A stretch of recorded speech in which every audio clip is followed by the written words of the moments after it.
présence de frère Bolou qui est dans la salle. Amen. Frère Bolou, que Dieu te bénisse. Amen. Voilà Jésus. Prenez Malachie chapitre 4. Malachie chapitre 4. On se tient dans le respect. Amen. Malachie chapitre 4, versets 4 à 6. Ou on va peut-être s'arrêter au verset 5. Souvenez-vous de la loi de Moïse, mon serviteur, auquel j'ai prescrit en Horeb, pour tout Israël des préceptes et des ordonnances. Voici, je vous enverrai Élie le prophète, avant que le jour de l'Éternel arrive, ce jour grand et redoutable. Amen. Ajoutons à cela Lévitique 23. Lévitique 23. Lévitique, c'est l'Ancien Testament, le verset 23. Nous lirons et nous allons nous arrêter au verset 11. L'Éternel parla à Moïse et dit: parle aux enfants d'Israël et tu leur diras: quand vous serez entrés dans le pays que je vous donne et que vous y ferez la moisson, vous apporterez au sacrificateur une gerbe, prémisse de votre moisson. Il agitera de côté et d'autre la gerbe devant l'Éternel, afin qu'elle soit agréée. Le sacrificateur l'agitera de côté et d'autre le lendemain du sabbat. Que Dieu bénisse sa parole. Vous pouvez vous asseoir. Gardez vos Bibles en main. Je continue de lire.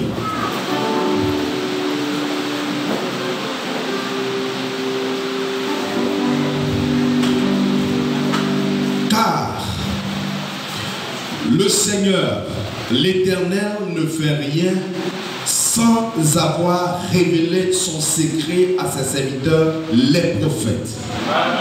Alléluia. Que le nom du Seigneur soit béni. J'ajoute Apocalypse chapitre 10, verset 7.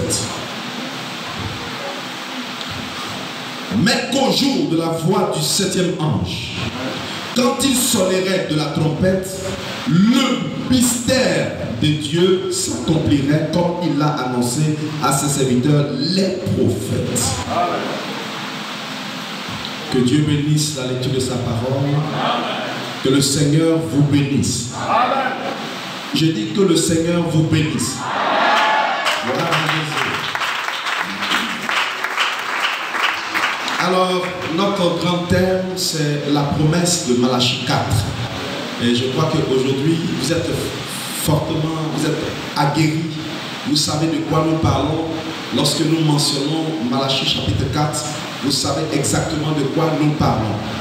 Et aujourd'hui, mon sujet, c'est la gerbe agitée. Voilà pourquoi je vous ai lu dans Lévitique. Je vais parler de la gerbe agitée. Et mon inspiration reste la même. Il est plus tard que vous ne le pensiez. Amen. Alors, selon Malachie 4, que nous venons de lire, Dieu a promis nous envoyer Élie le prophète avant que le jour de l'Éternel arrive, avant la destruction du monde. Parce que ce monde-là sera détruit. Je crois la Bible même dit que les cieux, la terre et les cieux d'à présent sont réservés pour le feu. Donc, il ne serait pas bienséant que nous puissions vous donner seulement les promesses de bénédiction. Amen. Sans vous parler de ce qui arrive. Est-ce que quelqu'un peut dire Amen?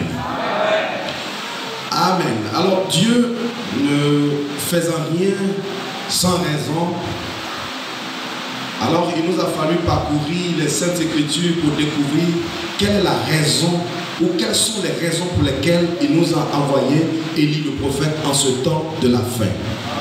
Alors, nous avons le dimanche passé cité, énuméré un peu les raisons Et nous vous avons dit que l'une des raisons pour lesquelles il a envoyé Élie le prophète, c'est parce que nous sommes dans un âge où il doit y avoir un exode.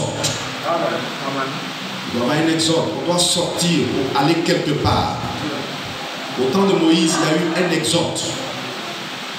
Il y a eu un exode. Ils étaient en Égypte et Dieu les a fait sortir de l'Égypte pour les amener à la terre promise.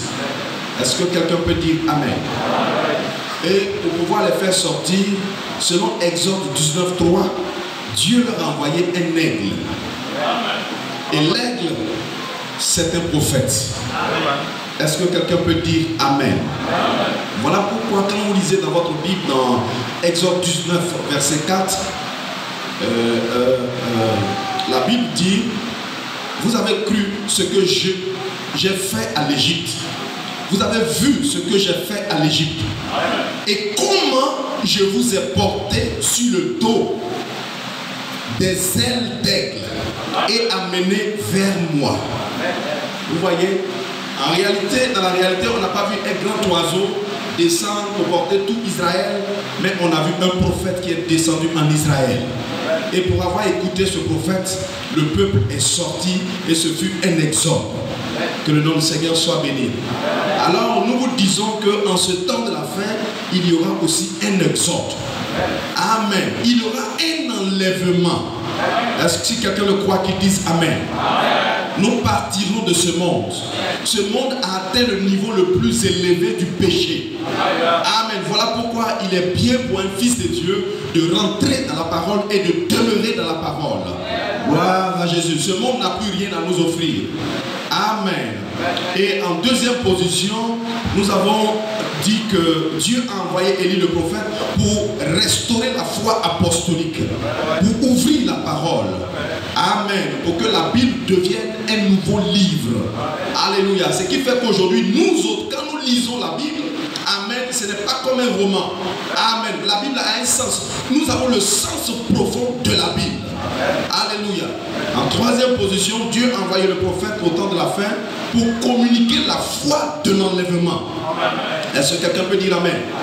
On peut avoir la foi pour la guérison. Amen, mais ça se limite là. Mais pour pouvoir aller dans l'enlèvement, il te faut une foi plus élevée. Est-ce que quelqu'un peut dire Amen à cela? Alléluia. Amen. En quatrième position, Dieu nous a envoyé un prophète au temps de la fin parce que le prophète constitue ou est le signe de Dieu. Est-ce que quelqu'un peut dire Amen? Généralement, quand vous voyez un prophète sur la scène, un prophète authentique sur la scène, ça veut dire que Dieu est sur le point de juger. Amen. Alors, qu'est-ce que ce prophète-là vient faire? Il vient pour ouvrir une porte qu'on appelle la grâce, une porte pour les gracier. Amen. Tous ceux qui seraient en mesure de le recevoir et tous ceux qui le rejettent passent obligatoirement par le jugement. Est-ce que quelqu'un peut dire Amen? Voilà pourquoi quand nous lisons la Bible, quand Abraham est rentré en scène, Abraham était un prophète, le prophète Abraham est rentré en scène, alors ce qui a suivi c'était le jugement de Sodome et Gomorrhe. Quand Noé est rentré en scène, ce qui a suivi c'était le jugement, le déluge est descendu. Quand Jésus est rentré en scène, on a vu aussi le jugement d'Israël. Est-ce que quelqu'un peut dire Amen? Alors si Dieu nous envoie un prophète en ce temps de la fin, Amen, ça sera pour avertir en vue d'échapper le jugement à venir. C'est quelqu'un le croit qui dit Amen? Amen. Dieu nous a aussi envoyé Malachie 4 parce que Malachie 4 était un prophète des alliances. Ce prophète-là devait nous présenter le Messie. Est-ce que quelqu'un dit Amen? Alléluia. C'est pourquoi nous avons entendu, tout comme Jean-Baptiste a été envoyé comme précurseur de ma première venue, voici je t'envoie avec un message qui sera le précurseur de ma seconde venue. Ceux qui sont en esprit savent de quoi je suis en train de parler, alors dites Amen. Dieu nous a envoyé le prophète Malachie 4. Amen. Pour que le prophète soit pour nous un canal de délivrance. Dis Amen. Aujourd'hui, quand je parle de délivrance, je parle de délivrance totale.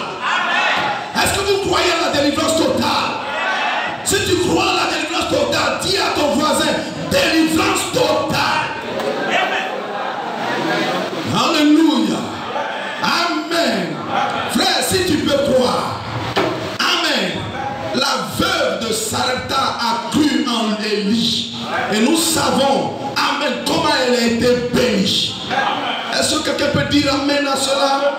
Frère, tu es capable, tu peux être délivré.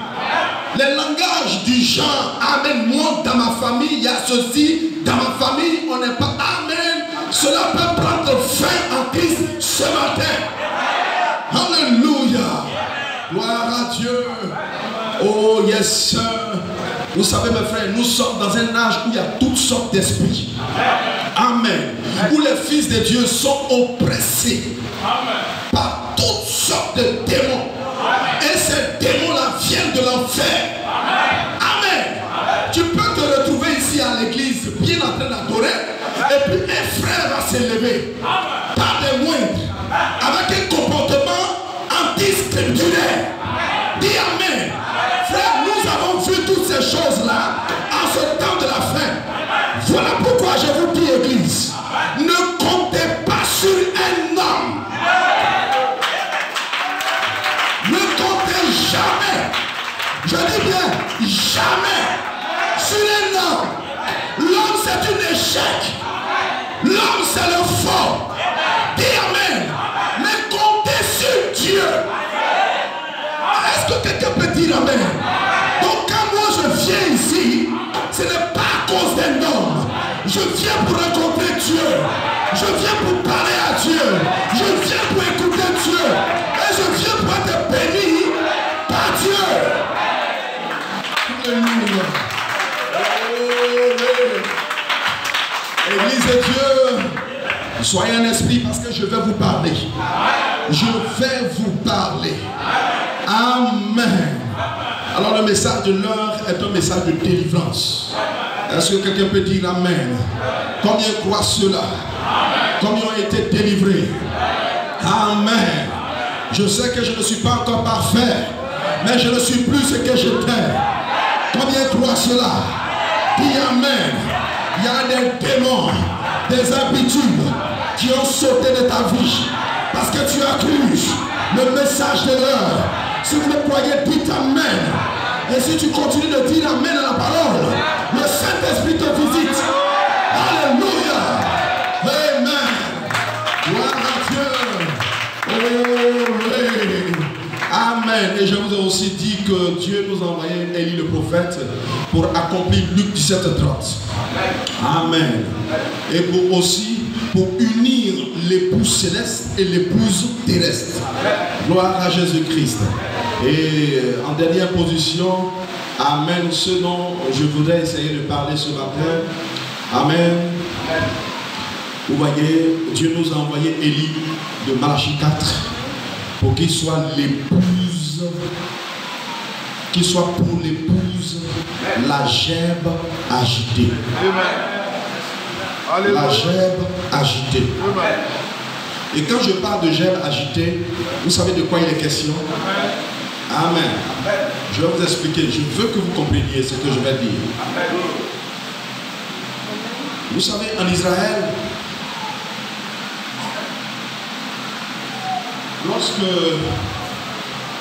lorsque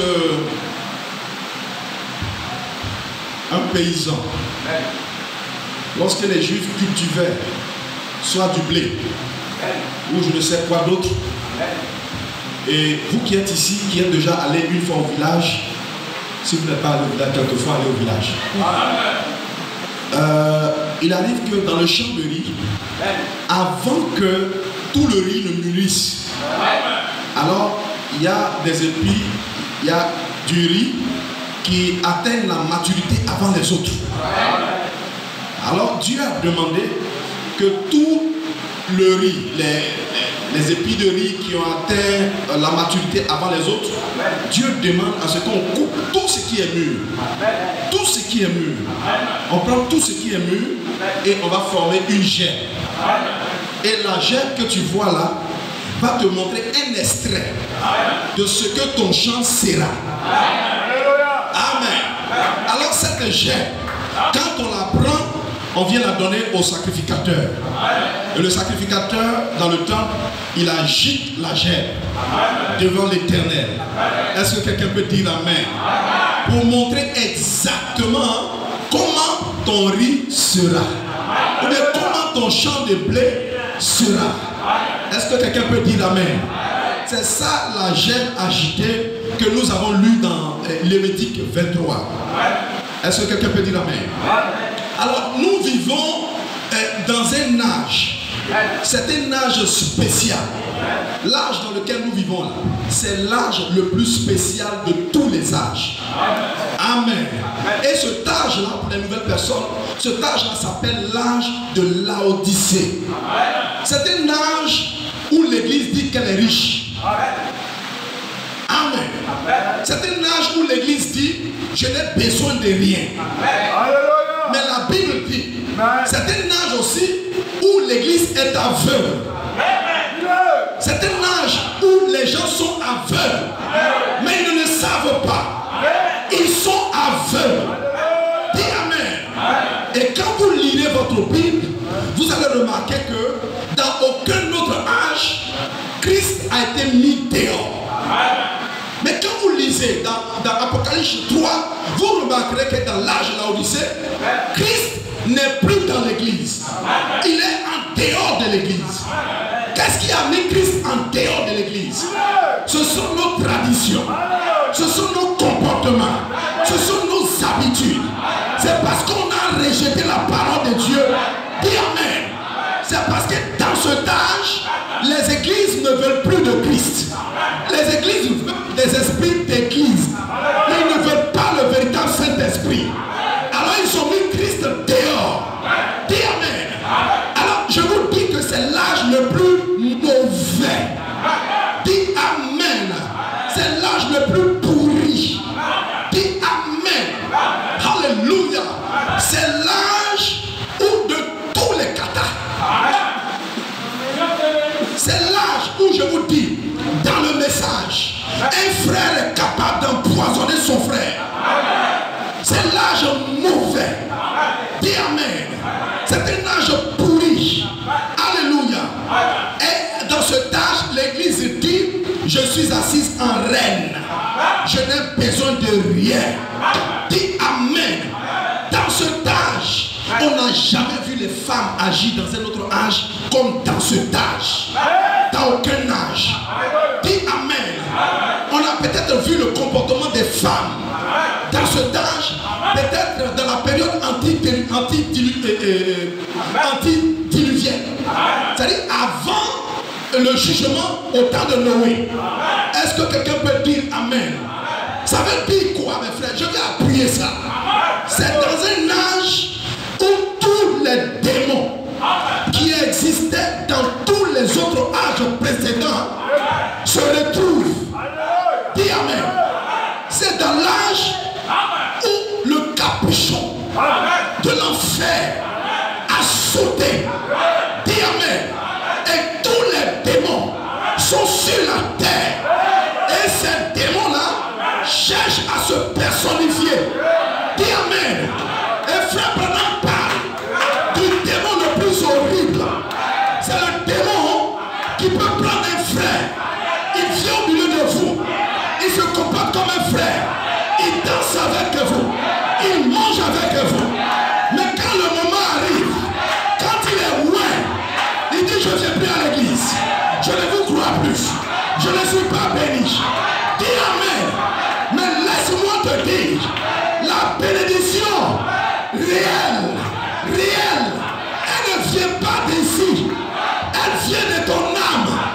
Si déjà ton âme avait été bénie, il n'y a rien, il n'y a personne dans ce monde qui peut se placer entre toi et Dieu.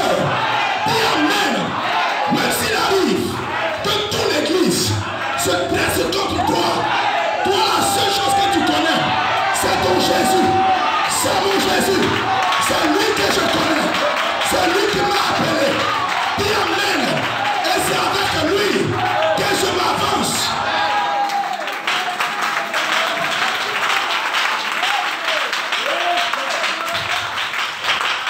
Alléluia. Amen. Alléluia. Oh yes sir. J'ai envie de dire à quelqu'un, je ne suis pas esclave de la mort. Dis Amen. Là où vous me voyez, mettez-moi dans le désert. Dis Amen. Si c'est Christ qui me loue, dis Amen. Dans le désert où il n'y a personne, quand je prêcherai, les brebis viendront. Dis Amen. Si vous croyez, dites Amen. Alléluia. Ce ministère ne repose pas sur la vie d'un individu. Ce ministère, c'est le ministère de Jésus. Dis Amen. Et quand Jésus est de la place, il y aura des miracles, il y aura des vies changées, il y aura des progrès, il y aura du succès, il y aura l'adoration. Si vous le croyez, dites Amen. Alléluia. Oh yes. Amen. Seigneur, comment je peux appuyer cette chose? Je veux dire, Amen. C'est l'âge où la mort spirituelle, elle plane partout. Dis Amen. C'est l'âge, Amen. Amen, qui est identique avec le moment que Moïse a vécu. Où l'ange de la mort dit Amen. Venez au rendez-vous et frappez à toutes les portes. Je veux entrer. Moi la mort, je veux entrer. Dis Amen. Frère, il faut qu'on dise. Si on t'envoie un pack, tu n'es pas obligé de recevoir ces paquets. Je veux savoir, Amen, le destinataire de ce paquet. Si on me dit que ce paquet-là vient de l'enfer, je ne le prends pas. Dis Amen. Mais si on me dit, le paquet-là vient du ciel, j'ouvre ma porte, je le reçois avec mes deux mains. Je dis Amen.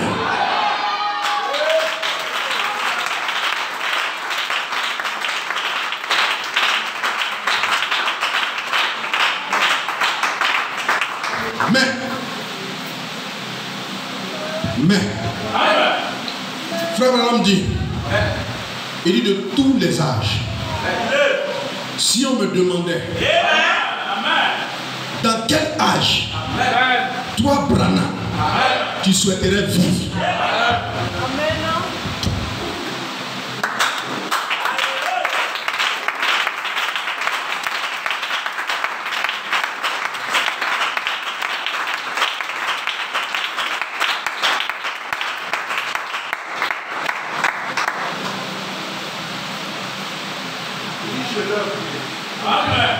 Je leur dirai que je veux vivre dans ce dernier âge. Dis Amen. Parce que ce dernier âge, c'est vrai qu'il est l'âge de ténèbres, l'âge où tous les démons sont au rendez-vous. Mais je vous apprends aussi que c'est l'âge le plus glorieux. Est-ce que quelqu'un dit Amen? Dis Amen. C'est l'âge des oppositions. C'est l'âge des attaques. C'est l'âge démoniaque. Dis Amen. Mais c'est aussi l'âge le plus glorieux. Et vous savez pourquoi? Hein? Parce que la Bible dit, Dieu dit, quand le péché abonde, la grâce surabonde. Est-ce que quelqu'un peut dire Amen?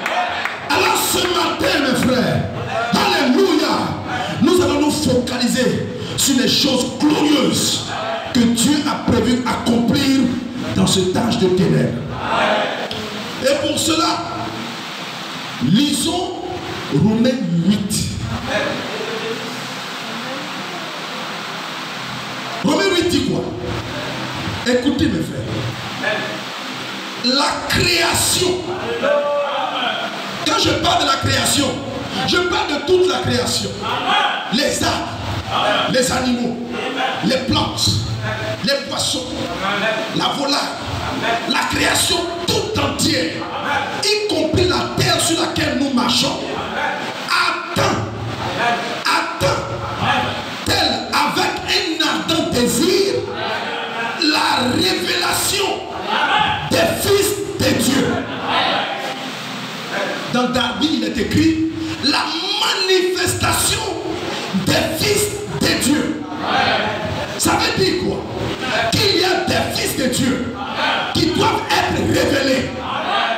Frère, tu dois commencer à te poser la question. Hein? Est-ce que moi je fais partie de ces fils de Dieu là?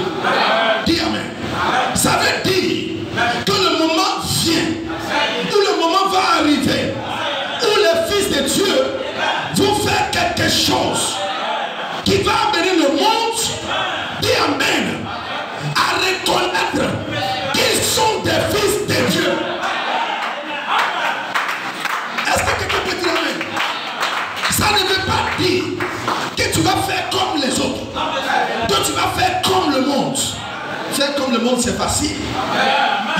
C'est facile, non? Tu me gifles, je te rends. Tu m'aimes pas, je t'aime pas. C'est facile.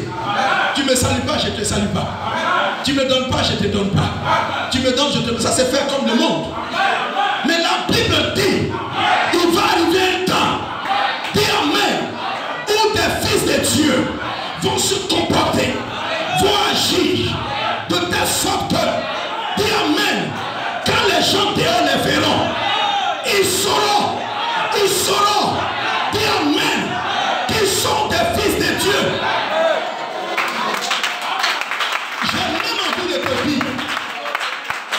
J'ai même envie de te dire, souvent quand tu vis, quand tu marches, tu es chez toi, tu crois qu'on ne te voit pas. Non, mon frère, dans tout ce que tu fais, tu influences plus d'une personne.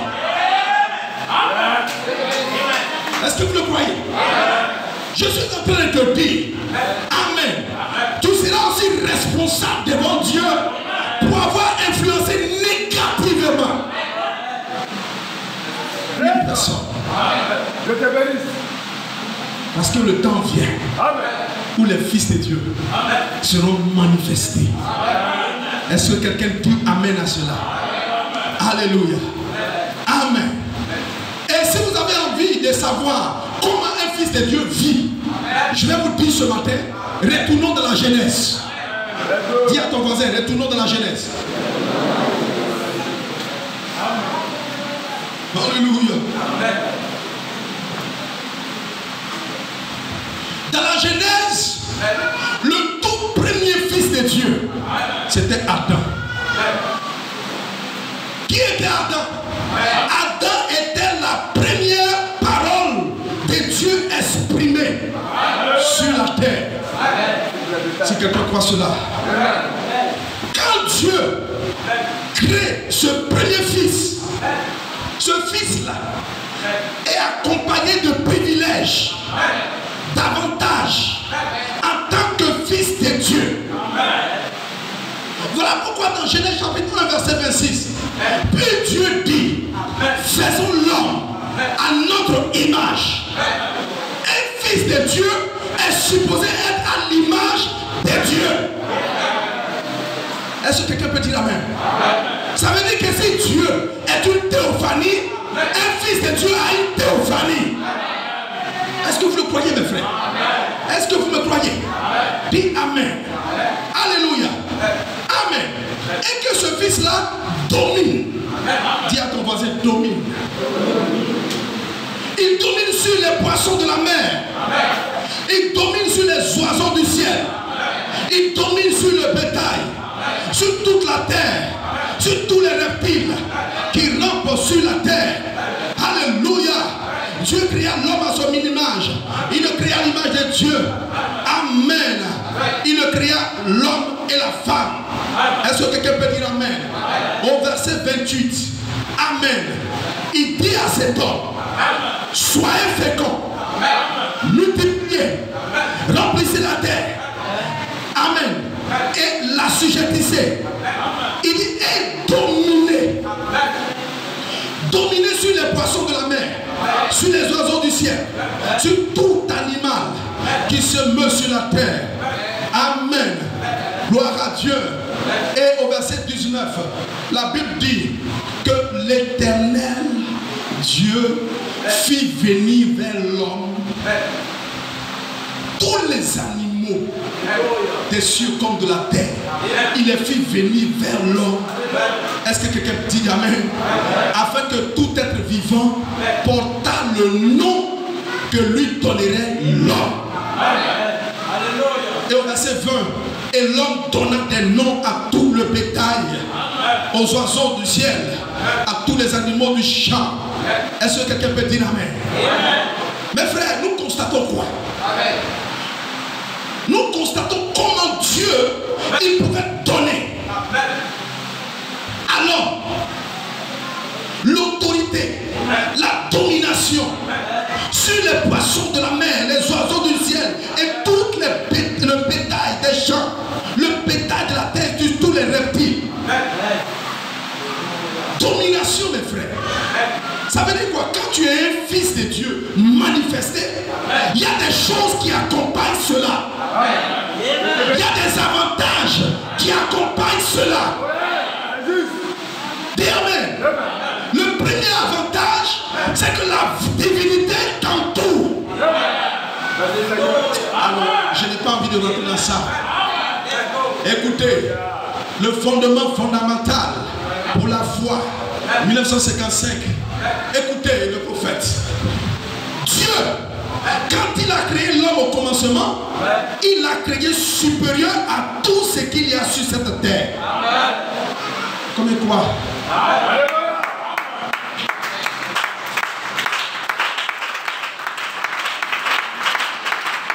Et il ajoute, il lui a donné la juridiction de tout sur la terre pour tout contrôler.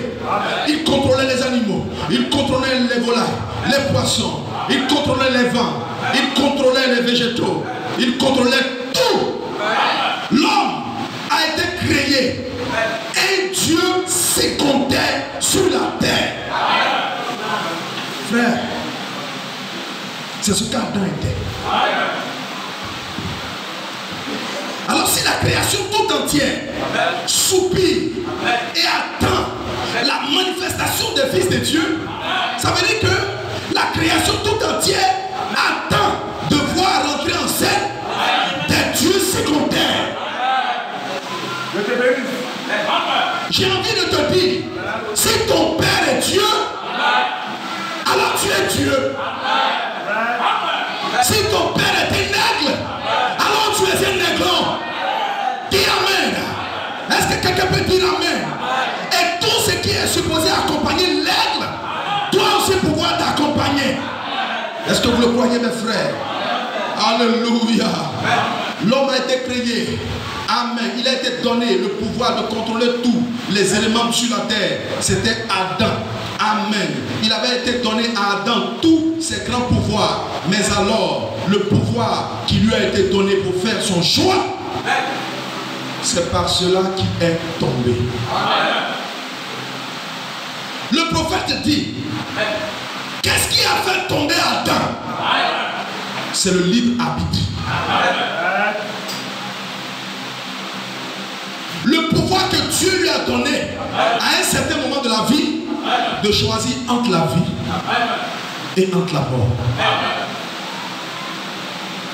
Et il lui est arrivé de choisir. Et quand il a choisi le mauvais côté, alors tout ce qui accompagne le mauvais côté s'est déversé. Aussi longtemps que l'homme était dans sa position, regardez l'harmonie, l'harmonie qui régnait. Tous les animaux le voyaient supérieur. Le vent le respectait. Les oiseaux le respectaient. Amen. Les reptiles respectaient l'homme. Mais quand l'homme a fait le mauvais choix, alors il y a eu dysfonctionnement. Tout même le moustique ne respecte plus l'homme. Est-ce que quelqu'un peut dire amen? Mais gloire à Dieu. Dieu prophétise que les fils de Dieu seront à nouveau manifestés. Et j'ai même envie de te dire, c'est en vue que les fils de Dieu soient manifestés que le message de l'heure est venu. Est-ce que quelqu'un peut dire amen? Alors nous comprenons donc que la manifestation des fils de Dieu voudrait dire que l'homme à nouveau retrouver son pouvoir originel. Ça voudrait dire que l'homme a retrouvé son pouvoir adamique, sa position adamique. C'est-à-dire ce qu'Adam était avant le péché, c'est ce que tu es supposé être aujourd'hui. Vous comprenez? Vous avez compris où Dieu nous amène? Dieu ne nous choisit pas, ne nous appelle pas juste pour qu'on vienne s'asseoir, chauffer des bains, qu'on vienne s'asseoir, regarder aux problèmes des hommes. Celui-là m'a fait ceci, celui-là m'a fait cela. Dieu a un projet plus grand que ça. Et le projet de Dieu, c'est de t'amener à être restauré pleinement, à être révélé, à être manifesté. Si vous le croyez, dites Amen. Et pour qu'Adam ait le pouvoir sur la nature, Dieu lui avait donné ce qu'on appelle le titre de propriété incontestable. Et ce titre de propriété incontestable est aussi appelé le livre de vie ou le livre des sceaux.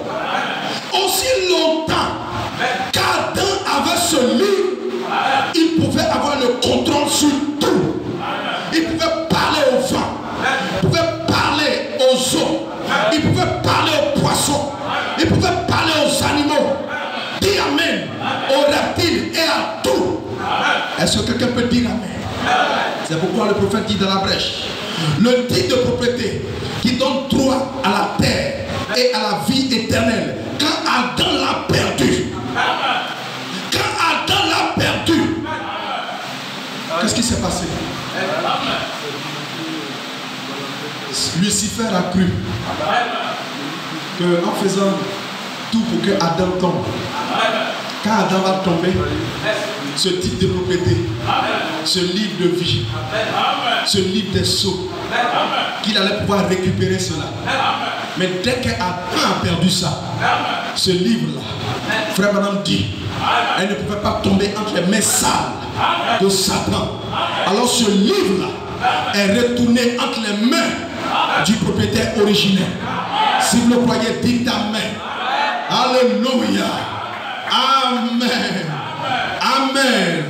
Et la première fois que ce titre de propriété a été perdu, automatiquement, le premier trône du jugement s'est installé sur la terre. La Bible dit que Dieu est descendu. Et qu'est-ce qu'il a fait? C'est là qu'on a assisté à la scène qui s'est produite dans Genèse chapitre 3. Amen.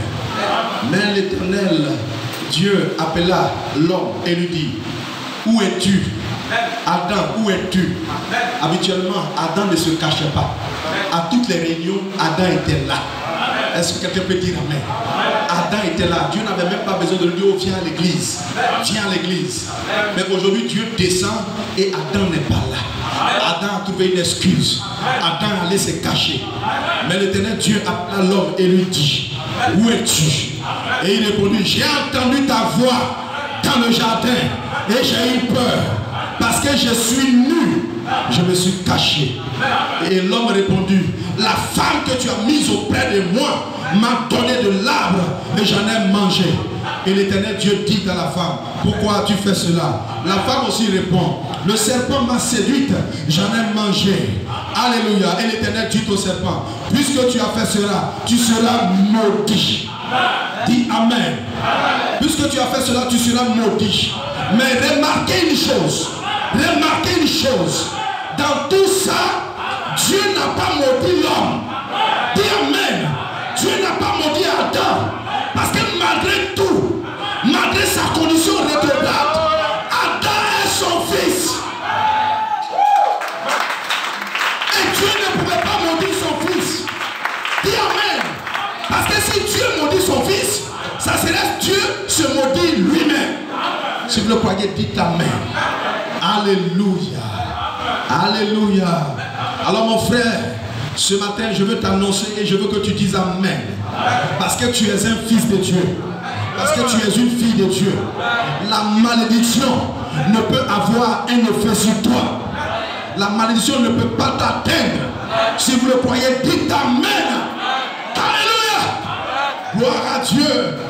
Amen. Et j'ai envie de lire quelque chose à ce sujet. Amen. Dans la foi fondamentale, toujours. Peu importe dans quel état était un homme, dans quel état un homme se trouve, il est néanmoins un fils de Dieu. Est-ce que tu peux dire Amen? Peu importe dans quel état le péché, Amen, dans quel état de péché il se trouve, combien il est éloigné, il est un fils déchu. Un fils déchu. Mais cependant, il est un fils. Et Dieu est son créateur.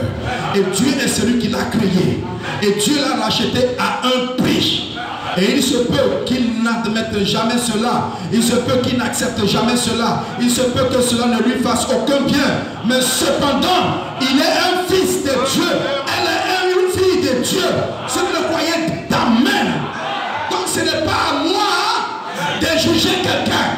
Ce n'est pas à moi de dire celui-là n'est pas un fils. Celle-là n'est pas un fils. Si vous le croyez, dites Amen. Alléluia. Donnez une acclamation au Seigneur. Gloire à Jésus. Amen. Alors quand Adam tombe, Amen, le titre de propriété retourne à Dieu. Et qu'est-ce que le diable va faire?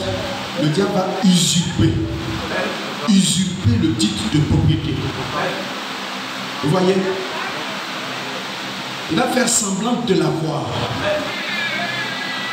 C'est pourquoi quand vous lisez votre Bible, dans Matthieu 4, il dit à Jésus, si tu m'adores, je te donnerai toutes ces choses. Si tu te prosternes et m'adores. Amen. Et c'est depuis qu'il a usurpé ce titre, c'est là que tous les problèmes que vous connaissez, que nous connaissons, sont venus. Les soucis, la maladie, la mort et tout ce qui accompagne la mort. Amen. Parce que dans le règne de Satan, il n'existe pas de paix. Satan ne peut jamais te donner la paix. Il va peut-être te donner un semblant de paix, mais ça ne va pas durer. L'amour n'existe pas dans le règne de Satan, dans le royaume de Satan. L'amour n'existe pas. Dans le royaume de Satan, c'est la défiance. Mais la Bible dit, or nous savons qu'à ce jour, Amen, la création tout entière, vous voyez, c'est pourquoi la Bible dit, la création tout entière, elle soupire et souffle les douleurs de l'enfantement. Amen. Ça veut dire que la nature veut retrouver sa position première. Dis Amen.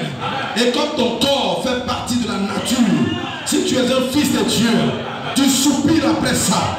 Tu veux retrouver ta condition première. Amen. Alléluia. Mais pour que la nature retrouve sa condition première, il faudrait que son chef, qui est l'homme, soit rétabli. Et c'est la raison pour laquelle Romains chapitre 8 verset 19 dit, la création attend-elle avec un ardent désir la révélation, la manifestation des fils de Dieu, pour dire qu'il faudra qu'il y ait de nouveau sur terre un homme qui peut parler au vent, un homme qui peut parler à la tempête, un homme qui peut parler aux animaux. Dis Amen. La nature n'attend pas Amen. La nature n'attend pas seulement qu'il y ait un fils de Dieu. Amen. Mais des fils de Dieu révélés, manifestés, des hommes qui vont avoir le même pouvoir que Adam. Si tu le crois, dis Amen.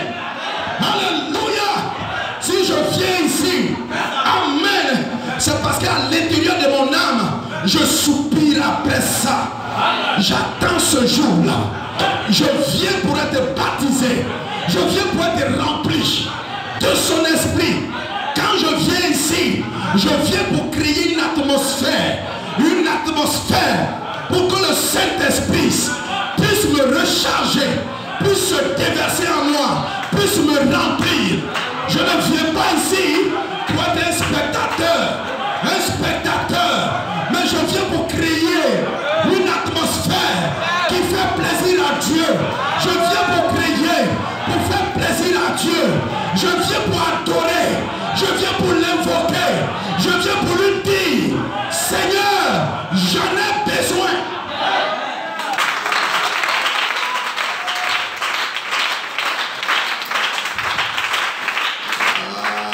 Amen. Gloire à Dieu. Adoption 1960. Écoutez ceci. Ce que je vais vous dire ici, paragraphe 76. Ce que je vais vous dire ici, vous allez peut-être trouver vraiment dur à avaler. Mais savez-vous que les hommes qui sont des fils de Dieu sont des dieux amateurs? Les gens n'ont pas compris. Frère Branham relit. Ce que je vais vous dire ici, vous allez peut-être le trouver vraiment dur à avaler. Mais saviez-vous que les hommes qui sont des fils de Dieu sont des dieux amateurs? Combien savent ça? Combien savent que Jésus l'a dit? Jésus a dit, votre loi elle-même ne vous dit-elle pas, Amen, que vous êtes des dieux? Si vous appelez Dieu, d'ailleurs Dieu avait dit dans Genèse qu'il était des dieux, puisqu'il était et avait la pleine autorité sur l'empire du monde. Amen. Il lui avait donné autorité sur toutes choses. Il a perdu sa position de Dieu. Il a perdu sa position de fils. Il a perdu son empire. Et Satan a pris le pouvoir. Mes frères,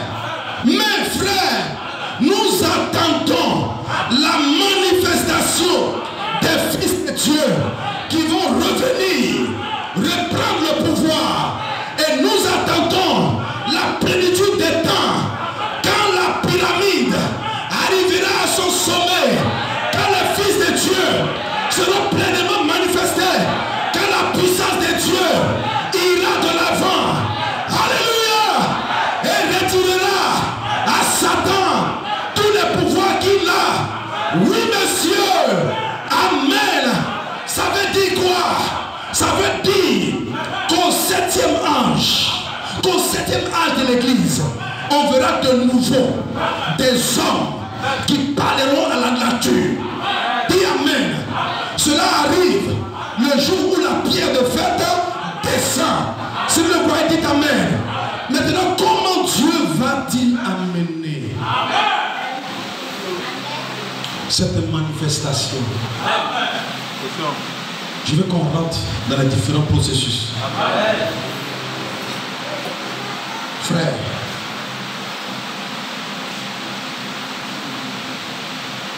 mais je veux terminer ce volet. Je ne viens pas à l'église pour plaire à quelqu'un.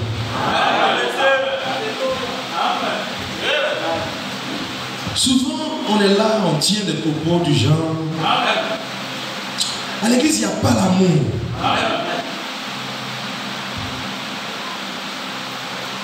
C'est pourquoi je ne vais pas à l'église. Et nous-mêmes, dans nos propres familles, petit amour là, mais ça n'existe pas. Mais on est quand même dedans.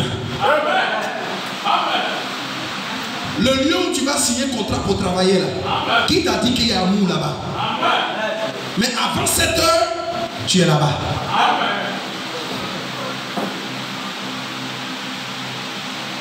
Quand vous prenez UTB pour voyager d'ici Bois-Flé à Abidjan, qui vous a dit que tous ceux qui sont assis dedans, il y a amour dans leur cœur? Quand tu veux voyager, tu fais quoi? Je ne viens pas à l'église à cause de quelqu'un. Je viens parce que j'ai une relation personnelle avec Dieu. Et d'ailleurs, si toi tu trouves qu'il n'y a pas l'amour, ça veut dire que toi dans ton cœur il y a l'amour. Alors avec tout ton amour là, viens ici, mets-toi à genoux, prie pour que l'amour se déverse dans le cœur des croyants.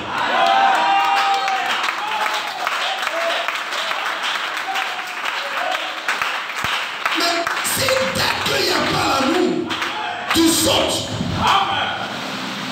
Je reste à l'écart, il n'y a pas d'amour. Donc là où tu es arrêté, même dans la cour commune où tu es là, on dit qu'il y a l'amour là-bas. Mais tu es couché là-bas. Hein? Vraiment. C'est terrible. Amen. Tu constates dans la vie du pasteur, peut-être le pasteur n'a pas qu'à l'amour. Mais toi, prie pour que le pasteur ait l'amour. Hein? C'est pas parce qu'il y a un problème dans mon foyer que je vais sauter dans un autre foyer. Quand il va y avoir un problème, tu vas sauter dans un autre foyer. Pour finir, tu vas te retrouver où? Le comportement de quelqu'un. Je vais être clair. Le comportement d'un individu ne changera pas ma manière de prêcher. Parce que ce n'est pas un individu qui m'a appelé au service. Celui qui m'a appelé, c'est Dieu. Et quand je parle, ceux qui sont avec moi, ceux qui sont des fils de Dieu, ils comprendront, ils diront Amen. Dis Amen. Et d'ailleurs, qui vous a dit qu'on est obligé de rester tous ensemble? Qui vous a dit ça? Les gens n'ont pas la révélation de ce que c'est qu'un ministère. Allez-y demander à Josué. Quand Josué suivait Moïse, ce n'était pas parce que Moïse était parfait sur toute la ligne. Moïse était un homme. Il avait un comportement colérique. Souvent il avait des réactions que les gens ne comprenaient pas. On disait, ah, lui aussi. Il s'est dit pasteur. Amen. Mais cependant, Josué s'arrête. Il dit, c'est mon berger. C'est mon berger. Je m'identifie avec ses moments glorieux. Et je m'identifie avec ses faiblesses. Je m'identifie. Hey!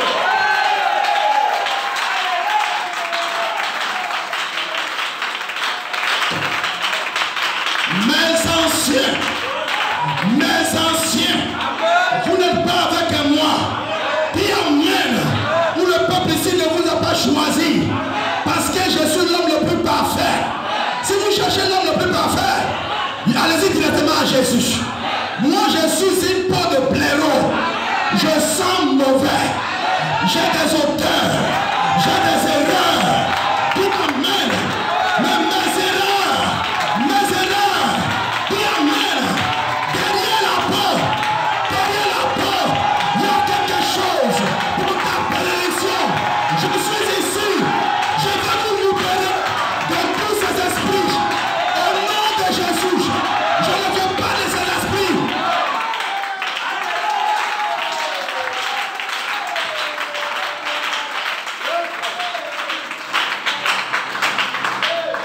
Amen.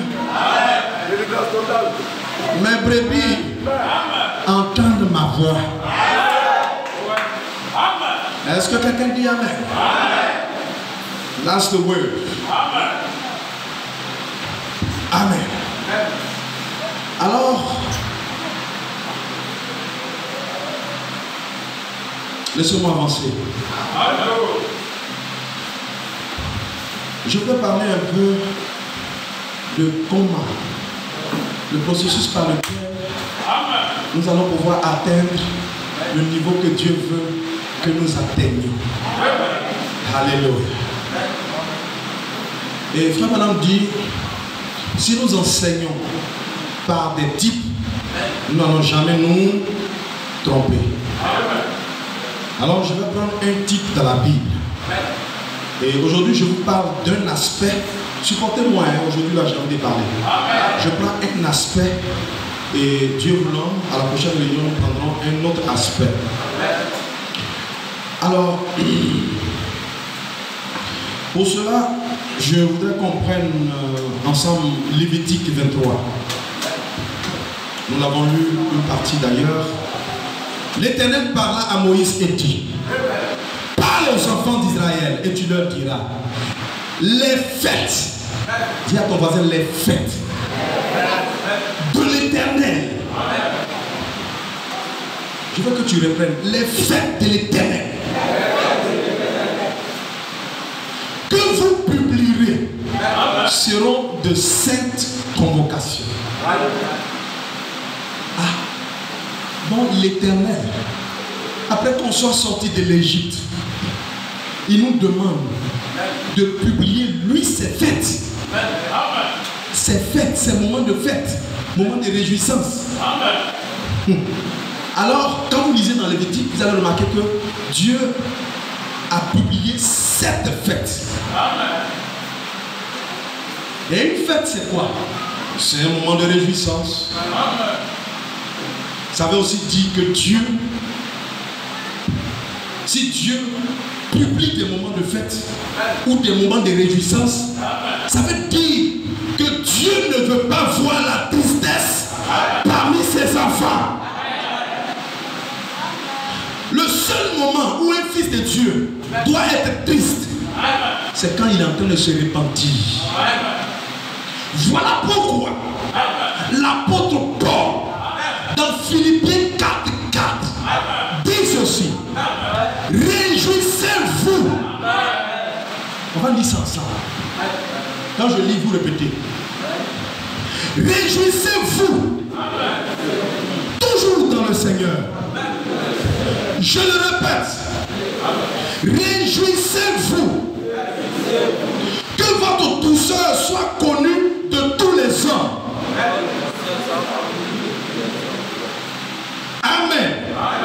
Le Seigneur est proche. Ne vous inquiétez de rien. Mais en toutes choses, faites connaître vos besoins à Dieu par des prières et des supplications avec des actions de grâce. Et la paix de Dieu, qui surpasse toute intelligence, gardera vos cœurs et vos pensées en Jésus-Christ. C'est clair. C'est clair. Donnez une acclamation.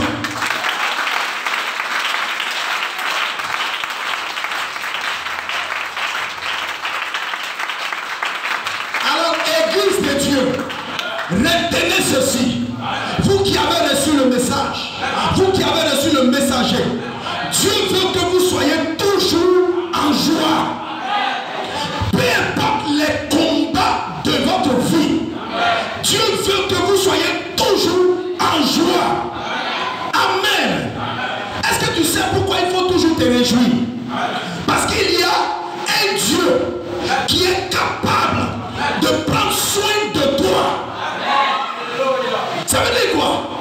Quand tu es là triste, soukou soukou, Congo, tu dis pas amen, dis amen. Tu crois que par ta tristesse, par tes soucis, tes problèmes vont prendre fin? Non, mon frère, dis amen.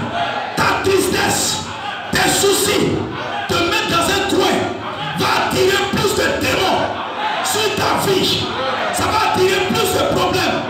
Mais quand tu es dans la joie, tu es en train de dire à Dieu: Seigneur, tu es capable de résoudre le problème que je traverse, le problème que je vis en ce moment.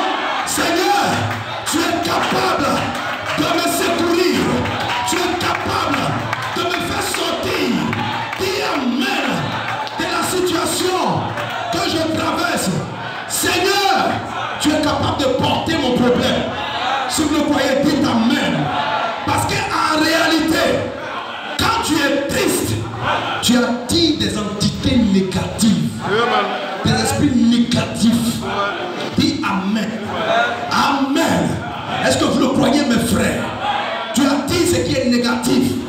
Et dans la tristesse, dans les soucis, il n'y a pas de vertu. Amen. C'est pas parce que je suis triste, je suis dans mon coin, je suis retiré, que tu vas obtenir quelque chose. Dis amen. Au contraire, tu es malheureux. Dis amen. Mais moi ici, je suis heureux parce que je sais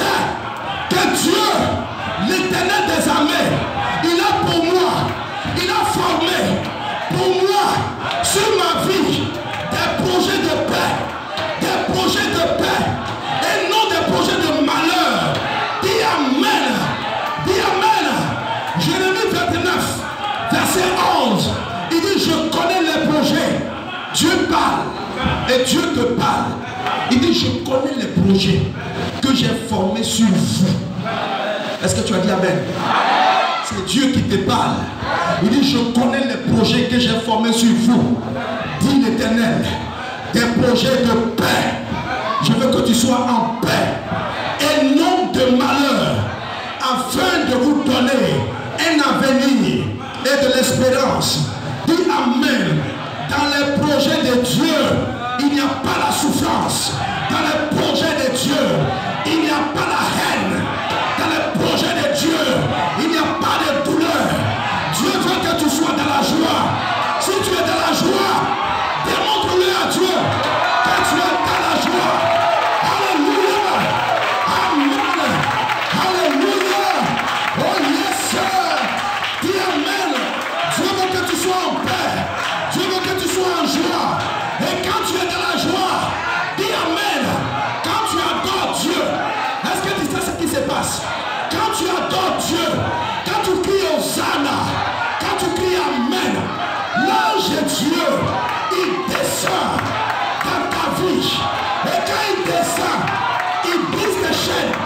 Il brise tes chaînes. Et quand il finit de briser tes chaînes, il brise les chaînes de ta famille, de tes parents, de tes proches, sur le foyer, de tous ceux qui sont autour de toi, de tes enfants, sur le foyer, qui t'amènent des cris de joie. Alléluia. 2021 arrive. 2021 arrive. Alléluia. J'adore Dieu parce que je sais qu'il est capable de briser mes chaînes, de briser les chaînes, les liens familiaux. Amen. Toute forme de malédiction dans ta vie, je brise cela au nom de Jésus.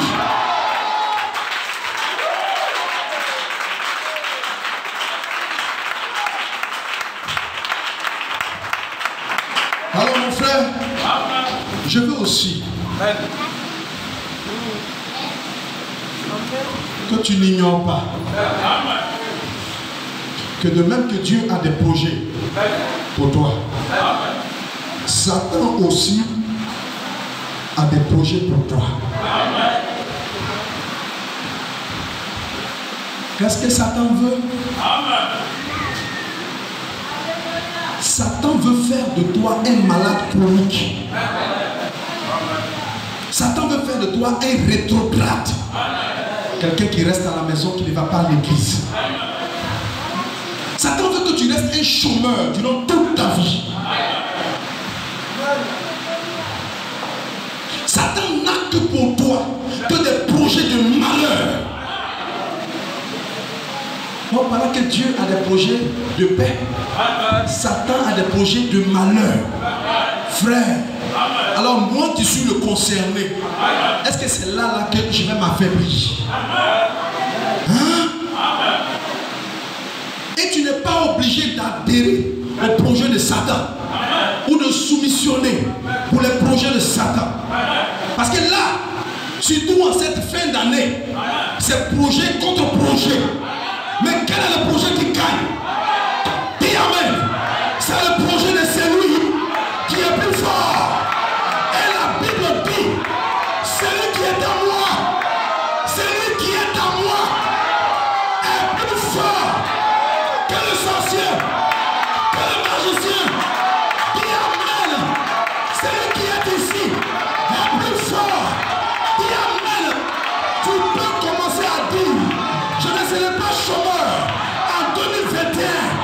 Mon chômage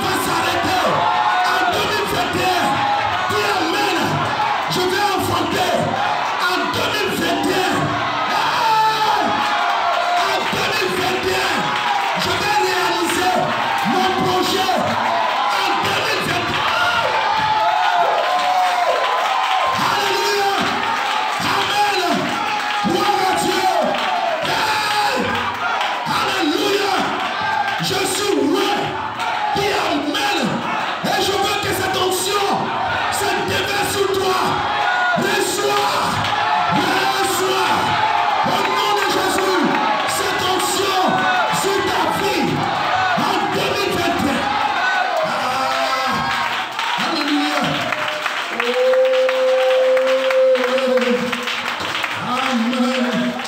Amen. Quand tu crois ce que Dieu dit, amen.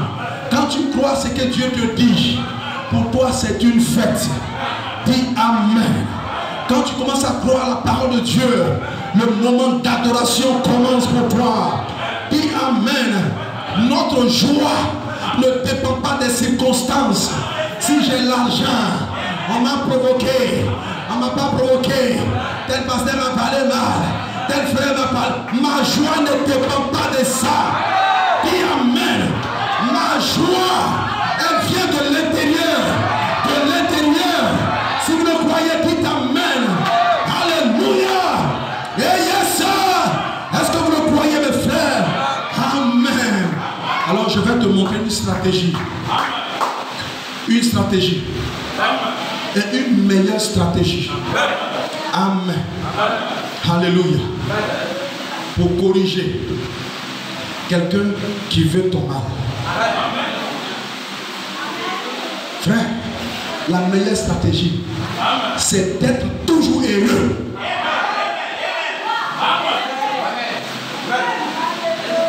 Est-ce que tu dis amen à cela? Amen. C'est-à-dire, peu importe les circonstances, lui il allait travailler dans son coin pour que tu sois malheureux, pour que tu sois triste, pour que tu avances. Il me fait pitié. Amen. Mais amen. Malheureusement pour lui, quand il te voit le matin, alléluia, glorious Dieu, Agapa, amour divin, chant frère, alléluia, glorious Dieu, amen. Il crie gloire, gloire. Mais il ne va pas crier gloire, gloire. Quand il y a des circonstances bizarres, on n'entend même plus gloire. On entend gloire. On entend gloire. Et puis après on entend gloire. Et puis après on n'entend rien du tout. Frère, c'est la meilleure stratégie. Ma joie ne dépend pas d'un homme. Dis amen. Ma joie, ma paix ne dépend pas d'un homme. Dis amen. Si tout boive les veulent, haïssez-moi, mais je serai toujours en joie. Toujours en joie. Dis amen. Saint et saint, soyez en joie. Alléluia. Frère Amérique, soyez en joie. Frère Wagner, soyez en joie. Frère Mamadou, soyez en joie. Frère David, je vais te voir en joie. Amen. Alléluia. Glorious Dieu. Levez-vous. Jubilez. Alléluia. La joie. Souriez. Souriez. Souriez. Souriez. Alléluia. Mon Père, quand ma bonita, oh ma bonita, oh ma bonita,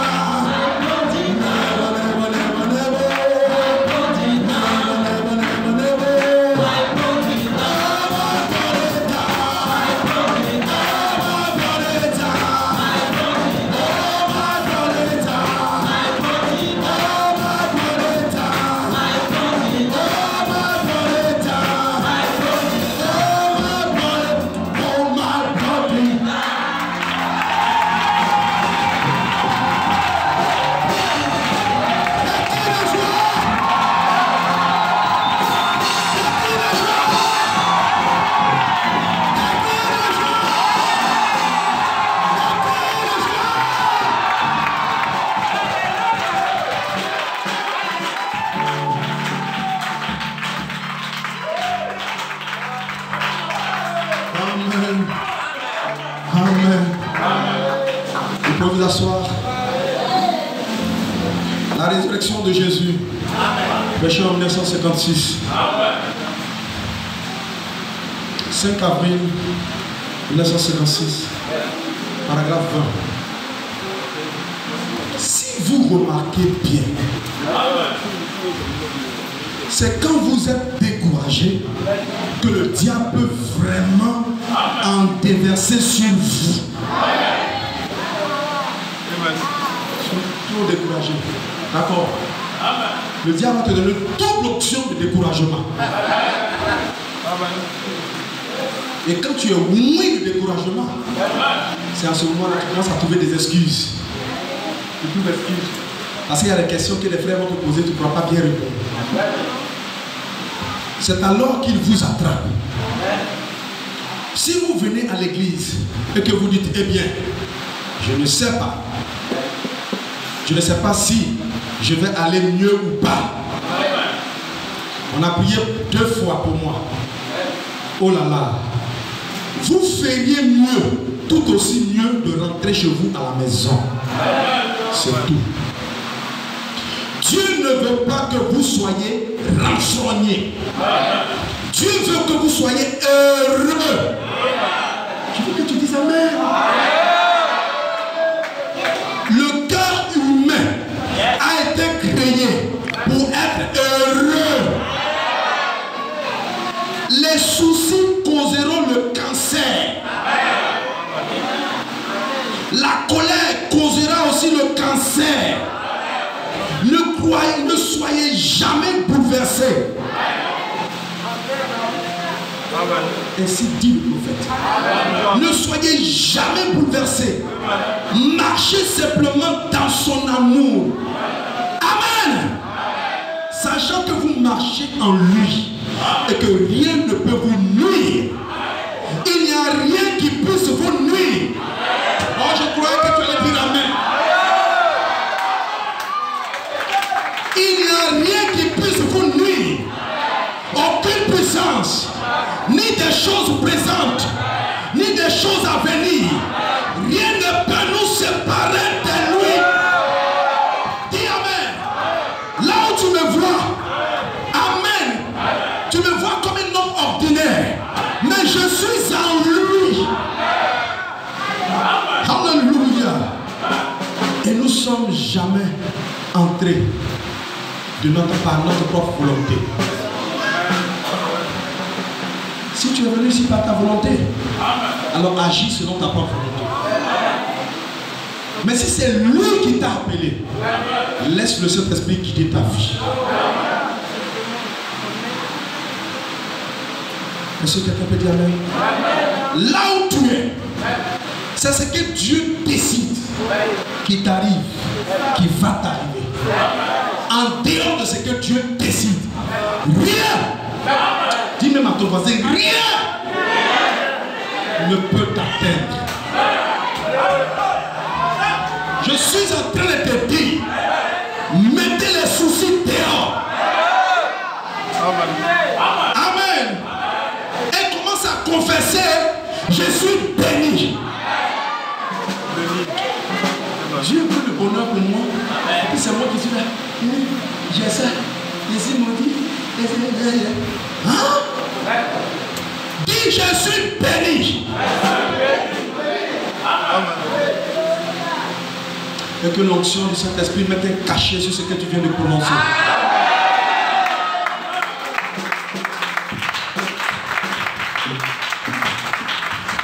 J'ai envie de prier pour ta vie. Je prie que dans ta vie, les portes de la malédiction, les portes de l'échec, les portes de la pauvreté soient fermées.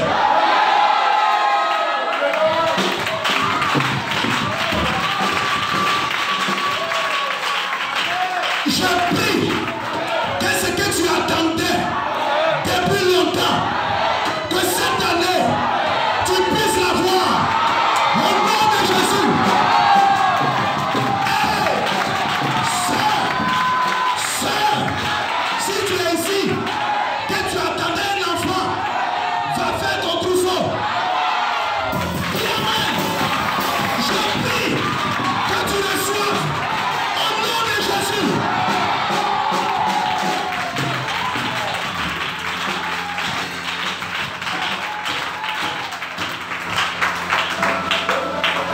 démon de chômage qui rôdait autour de toi.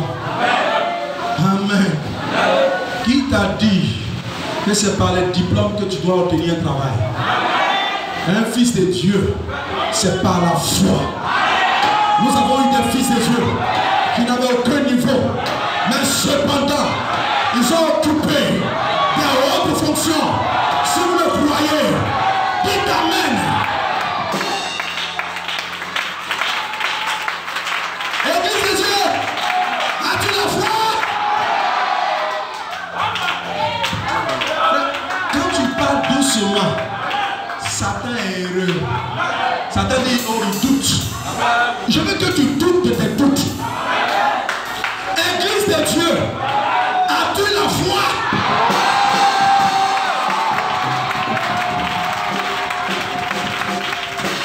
Alléluia. Yes, sir. Amen. Ton Dieu est Jéhovah Jireh, le Dieu qui se pourvoit et qui est capable de pouvoir. Dis Amen. Abraham allait faire son sacrifice. Il n'y avait pas de moutons. Mais pour avoir entendu la voix de Dieu, dis Amen. Il n'a pas dit, il n'y a pas symptôme de grossesse. Il n'y a pas symptôme de ceci. Je dis, et je dis, cette année, avant que 2021 ne finisse, ton enfant ne souffre au nom de Jésus.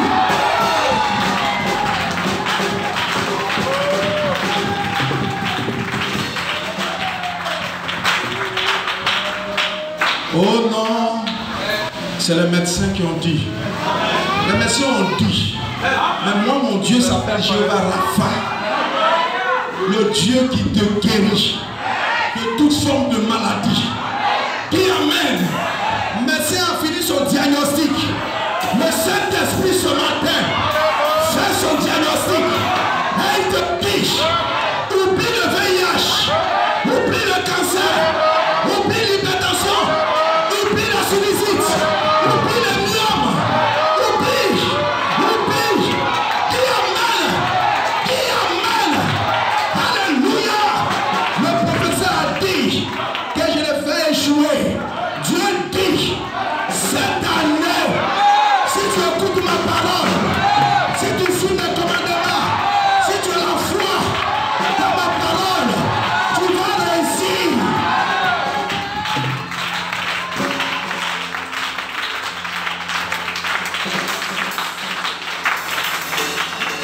Amen. Gloire à Dieu. Alléluia. Frère, je voudrais, durant ces 30 minutes qui viennent, même si tu ne dis pas Amen, retiens ce que je vais dire.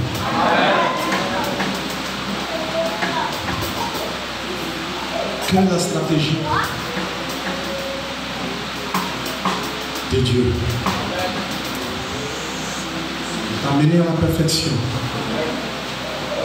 Alors mes frères, Dieu a recommandé à son peuple 7 fêtes. La première fête, c'est ce qu'on appelle la fête de la Pâque. La Pâque qui signifie passage,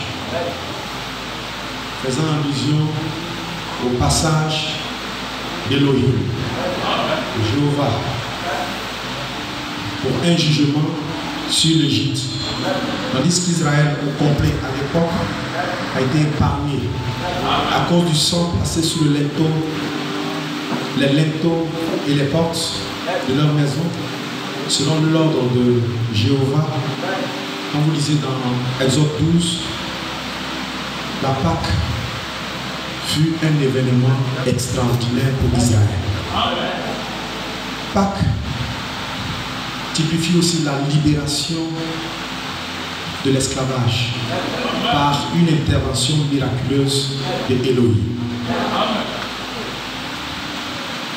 Et en l'an 33 de notre ère, le jour même de la célébration de la Pâque, s'accomplissait exactement le sens prophétique de cette fête.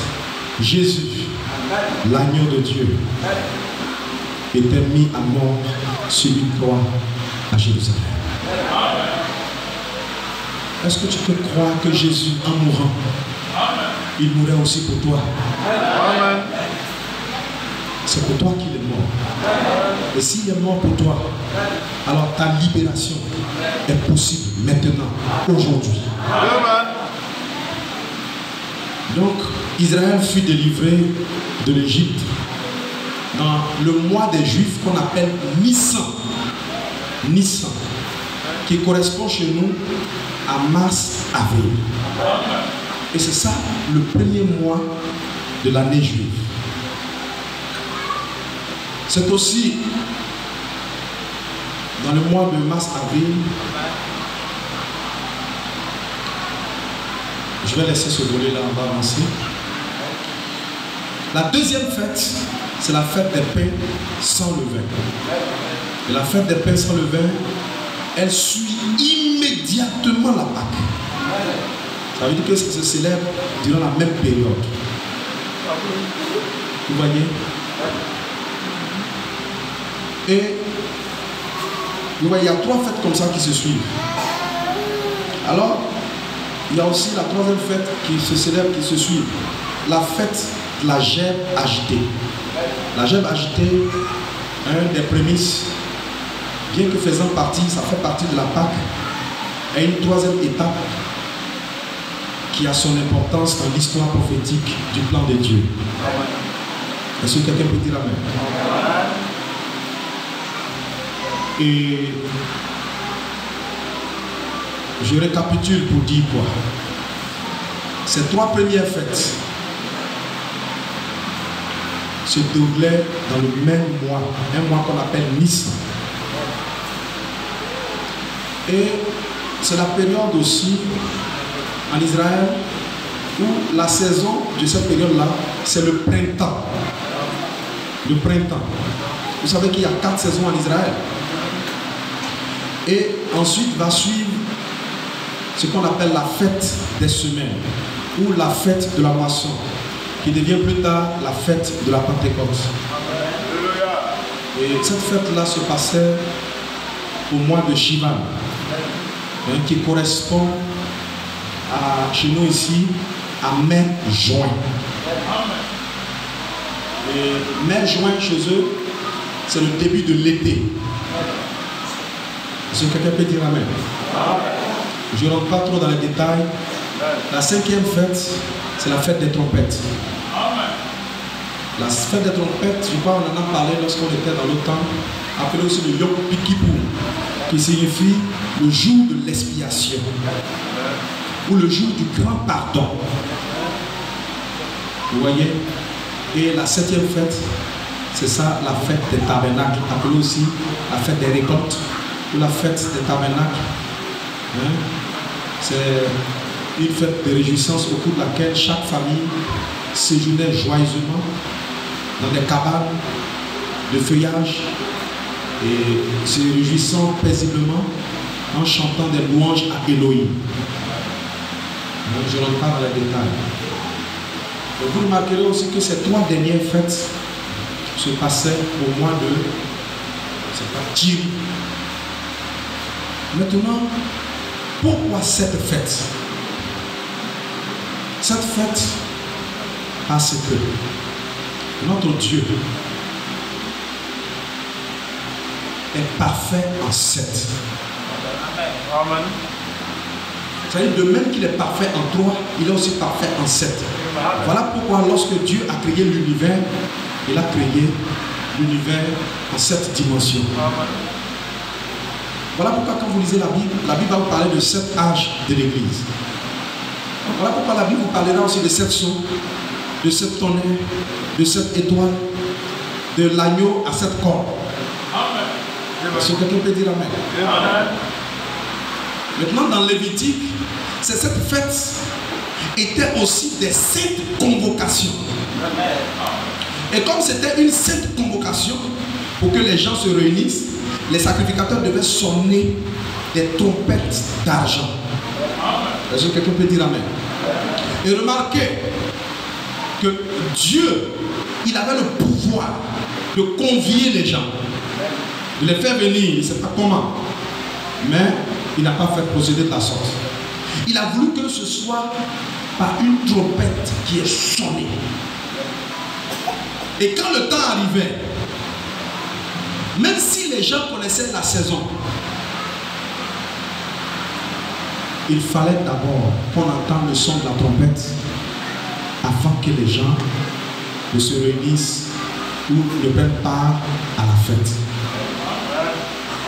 Et nous savons que dans les Saintes Écritures, tout a un sens. Vous voyez que j'ai parlé de trompette d'argent. Même les métaux ont un sens. L'or, par exemple, signifie la divinité. L'argent typifie la rédemption. Alors pour que les gens soient réunis, il fallait que les sacrificateurs soufflent dans les trompettes d'argent. Et qu'est-ce qui fait retentir la trompette? C'est le souffle du sacrificateur. Je t'amène à comprendre qu'une trompette sans souffle n'a pas de son. Si vous croyez cela, tout à l'heure. Et la trompette d'argent typifie les hommes qui ont été rachetés par Dieu. Et le souffle typifie l'esprit de Dieu. C'est donc le souffle plus la trompette qui produisent quoi? Le son. Et lorsque Dieu veut parler à son peuple, il prend cette trompette. Et la trompette pour toi, c'est un messager. Mais pour qu'il ait un son, il faut qu'il ait l'esprit de Dieu. Est-ce que quelqu'un peut dire amen? Pourquoi n'est pas messager de Dieu? Quiconque veut être un messager de Dieu n'est pas appelé prédicateur du Dieu vivant. N'importe qui. N'est pas prédicateur qui le veut. Un prédicateur doit être en mesure de produire un son de trompette. Et ce son de trompette doit rassembler. Amen. Maintenant, qu'est-ce que je veux que tu retiennes? C'est que ces 7 fêtes de l'Éternel se passaient durant 3 grandes périodes de l'année. Et ce sont des périodes stratégiques. Et Dieu n'a rien fait au hasard. Et d'après la Bible, Israël, ou dans la Bible, il y a 4 saisons. Il y a le printemps, il y a l'été, il y a l'automne et il y a l'hiver. Et ce sont des saisons comment? Elles sont rotatives. Elles sont cycliques. C'est-à-dire quand une saison apparaît, elle fait son temps. Elle fait son temps.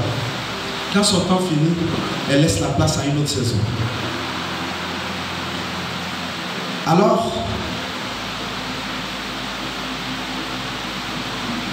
je voulais placer les fêtes là durant les saisons, mais je vais avancer. Ou bien laissez-moi, on va continuer, c'est pas grave. Alors la fête de Pâques, ou la fête des pains sans levain, et la fête de la gemme agitée se passait au printemps. Je veux que tu dises Amen. Durant le mois de Nissan. La fête de la moisson ou la fête de la Pentecôte va être célébrée dans le mois de Shivan, qui correspond chez nous à mai-juin. Et cette fête-là se trouvait juste au début de l'été. Et les 3 dernières fêtes, c'est-à-dire la fête des trompettes, la fête des expiations et la fête des tabernacles, se passaient au mois de Tchiri. Et ces fêtes-là se passaient en automne. Maintenant, écoutez attentivement ce que le prophète dit au sujet de ces saisons. Il dit au printemps, c'est la vie. c'est la joie. C'est la saison de Dieu. C'est la saison où tout va bien. Je veux que tu dises Amen. Et c'est aussi la raison pour laquelle le prophète nous dit qu'il y aura un printemps éternel. C'est la meilleure des saisons. Il ne fait pas trop chaud. Il ne fait pas trop froid. C'est une saison qui favorise la vie. Je veux que tu dises Amen. J'ai terminé. Et en été, le soleil frappe dur. Dans certaines régions même, parfois la température monte jusqu'à 50 degrés à l'ombre. Et Frère Branham dit que l'été, c'est le jugement. C'est la colère de Dieu. Et l'automne, c'est le deuil. C'est le titre de Dieu qui pleure. Voilà pourquoi il pleut beaucoup en automne. Il pleure pourquoi? Il pleure à cause de la mort qui est sur le point de frapper la terre. Et quand on arrive en hiver, c'est la saison de la mort totale. Et le prophète nous enseignait que pendant l'hiver, la vie qui était dans un arbre, toute cette vie-là, elle descend. Elle descend. Elle descend progressivement jusqu'à ce qu'elle se retrouve dans la racine. Et en ce moment, l'arbre perd toutes ses feuilles.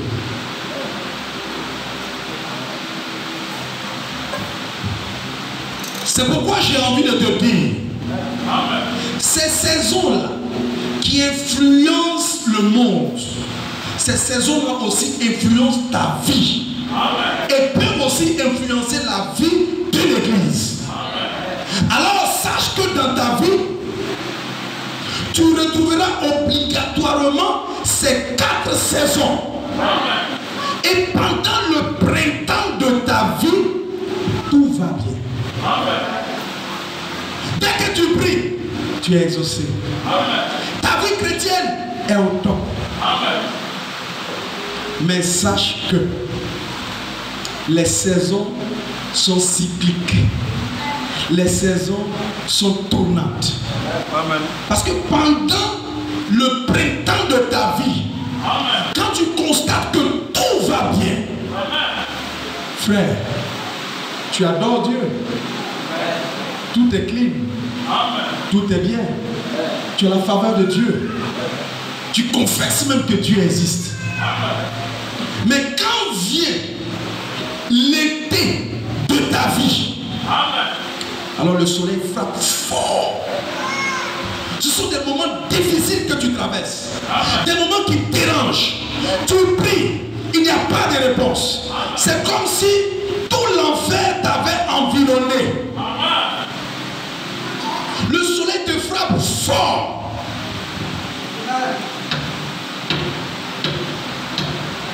C'est pendant que ça vous fait mal. C'est aussi pendant ce temps-là que Dieu t'amène à la maturité. Voilà pourquoi je vous ai dit la dernière fois, les moments les plus pénibles de ta vie, ce n'est pas où tout va bien. On reconnaît les personnes qui sont matures, solidement ancrées en Dieu, quand les problèmes commencent.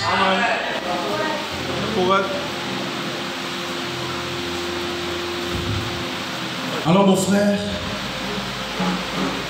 pendant que ça te fait mal, pendant que les épreuves sont là, ne fuis pas. Dis à ton frère, ne fuis pas. Ne te rétracte pas. Après, on a même l'impression, quand tu es venu, que tu as prié, que les choses vont s'arranger. Mais les choses ne s'arrangeront pas. C'est en ce moment que tu vas rentrer dans l'automne de ta vie. Et dans l'automne, c'est la période où il pleut fort, il y a des vents. Les feuilles perdent leur, les arbres perdent leurs feuilles, les fleurs, tout jauni. Il peut même arriver, pendant l'automne de ta vie, que tu perdes tes amis, que tes parents te rejettent, que des personnes que tu appelles meilleurs amis t'abandonnent. Il pourrait arriver que tu ne reconnaisses même tes parents, tes collègues du travail. Tu as comme l'impression que c'est de toi seul que les gens parlent tout le temps. Il pourrait arriver que tu as cette impression-là que toute l'église est contre toi. Ça t'arrive même d'être là et d'interpréter même les yeux, les regards des gens. Alors j'ai envie de te dire, ne sois pas inquiet. Ne sois pas inquiet. Dis-le à ton voisin, ne sois pas inquiet. C'est une saison. C'est juste parce que tu es dans une saison de l'automne. Alors frère, ne te suicide pas. Ne te fais pas du mal.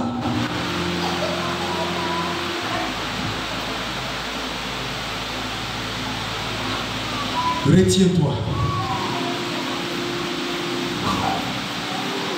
Et j'ai envie de te dire, c'est des conseils, on prie, on s'en va. Vous savez, dans la vie, tout homme qui entre dans ta vie vient pour apporter quelque chose. Je n'étais pas obligé de connaître le frère David. Amen. Mais il est arrivé un moment où frère David est rentré dans ma vie. C'est vrai que certaines personnes ont de leurs yeux regardé, ah, mais c'est un frère de âge d'or, c'est un frère de âge d'or. Mais il est rentré dans ma vie pour un but. Et une fois que le but pour lequel Dieu l'a fait entrer dans ma vie est terminé, Dieu lui-même se chargera de faire en sorte qu'il sorte de ma vie. Église de Dieu, n'allez pas croire que c'est toujours mauvais que quelqu'un sorte de votre vie. C'est juste parce que sa mission est terminée. Donc, si tout le monde t'abandonne, retiens simplement que le Dieu qui t'a appelé ne t'abandonnera jamais. C'est juste une saison. C'est juste une saison. Et après, va venir l'hiver, qui est le type de la mort. L'hiver, c'est la continuité de l'automne. Et en hiver, dans ta vie, plus rien ne va. C'est l'enterrement. Voilà pourquoi, quand vous êtes ici à l'église, vous ne suivez pas les saisons. Vous ne suivez pas les saisons. Mais moi, je suis les saisons. Et pratiquement dans la même période, il y a des esprits qui se glissent pour venir accomplir leur but. Mais vous allez voir que quand la saison va passer, on va se retrouver ici à Gabao, amour divin. C'est une saison. Mais un fils de Dieu, il reste constant. Il garde la ligne. Dis Amen. Il garde la parole. Dis Amen. Ce qui doit primer dans moi, ma vie, c'est la parole.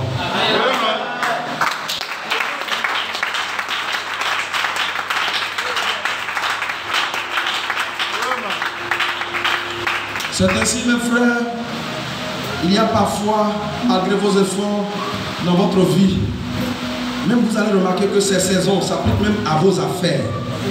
Les affaires que vous faites, il y a des moments là, tu as comme l'impression que c'est là les gens disent, Dieu a fait quelque chose sur mon... Ils n'ont rien fait. C'est la saison. Et quand cette saison arrive, n'arrêtez pas d'adorer Dieu. Est-ce que quelqu'un peut dire Amen? Il y a des fois dans votre vie, malgré vos efforts, rien ne marche. Vos affaires sont. Et tout ça, c'est Dieu qui veut que tu passes par cela. Amen. Dieu te laisse passer par cette saison parce qu'il sait que cette saison va t'enseigner quelque chose. What? Un conseil, un très précieux conseil en pareille circonstance. En pareille circonstance, frère, quand la saison là arrive, si tu avais placé ta confiance en un homme, Dieu est capable de faire en sorte que l'homme sur qui tu as placé toute ta confiance, il te trahisse. Quelquefois, Dieu ne s'arrête pas là. Dieu enlève cette personne de la terre.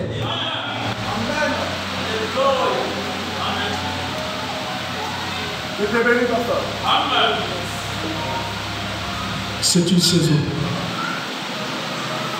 C'est une saison. Voilà pourquoi j'ai un conseil à te donner ce matin. Ne compte jamais sur un homme. Compte sur Dieu seul. Ce monde est rempli de personnes à double face.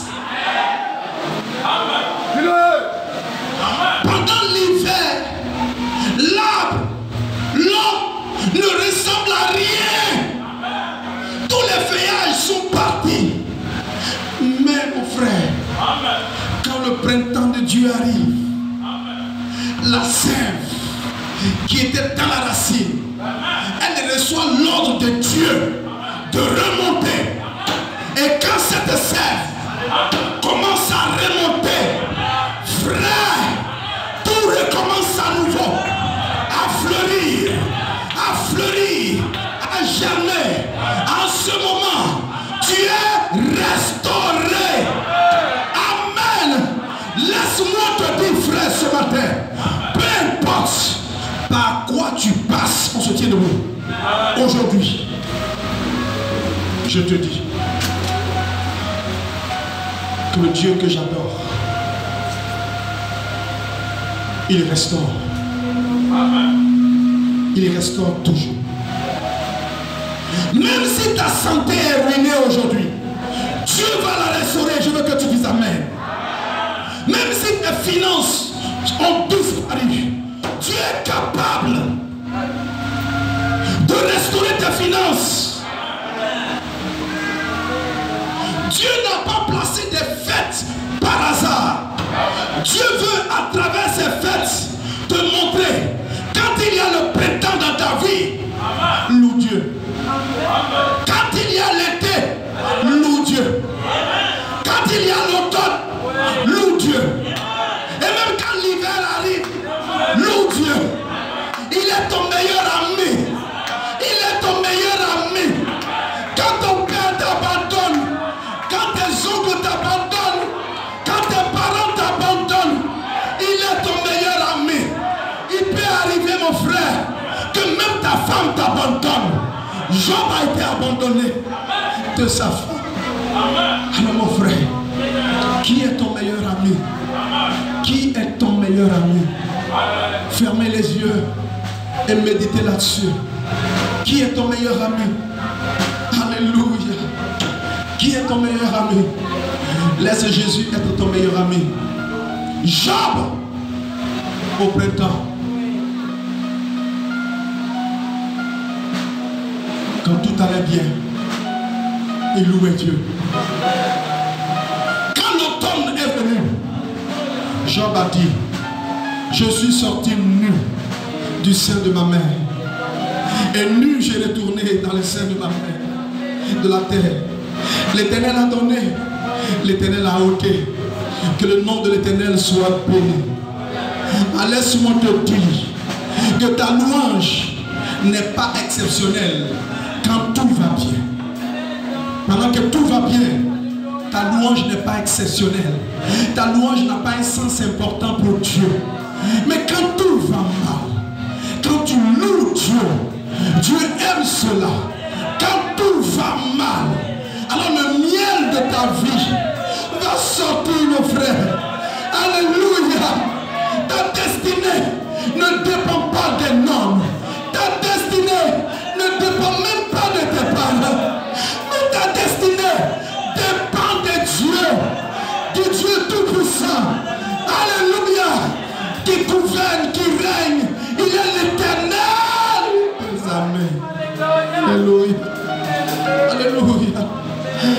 Alors je veux ce matin que tu puisses ouvrir la bouche et sincèrement parler à Dieu. Alléluia. Oh, la volonté de Dieu, mon frère, est un mystère que chacun doit découvrir pour lui-même.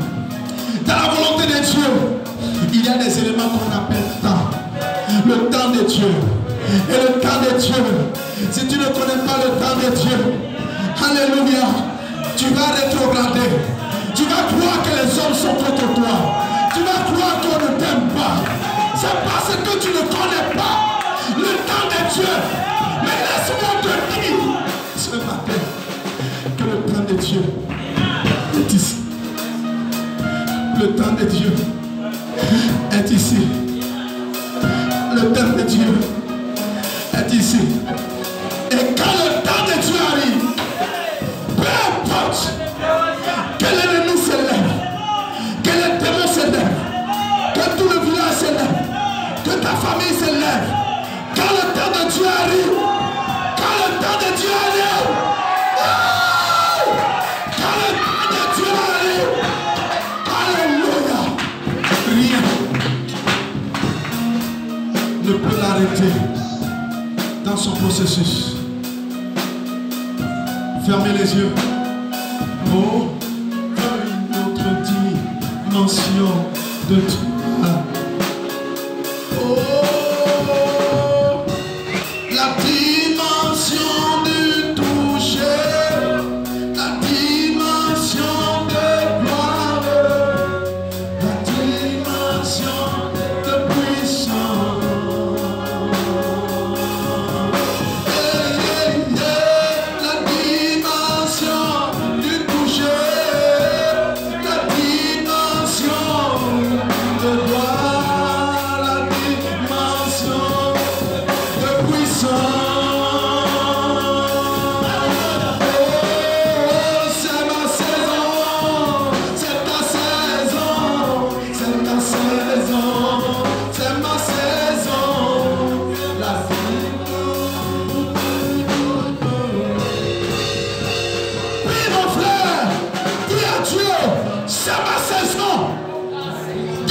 Dieu, c'est ma saison.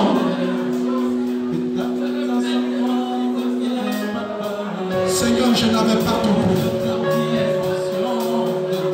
Seigneur, je n'avais pas compris.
C'est ma saison.